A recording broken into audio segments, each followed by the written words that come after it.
This time, we're visiting a customer who bought the Bidragon boiler, taking the high-speed train to the airport. Beautiful weather at the airport today. Getting ready for takeoff_wheel transfer in Bangkok. Landed safely, the weather's nice, heading straight to our destination. We've arrived at the site. Here's a wide view of the factory.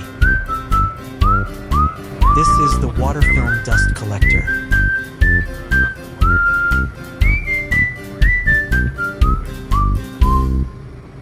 Now in the control room. Here's the electric control cabinet. All indicators look normal, which means our boiler is running smoothly. Touching the exhaust temperature. It's not hot, which shows good thermal efficiency. Let's look at a few full views of the biomass-fired thermal oil boiler.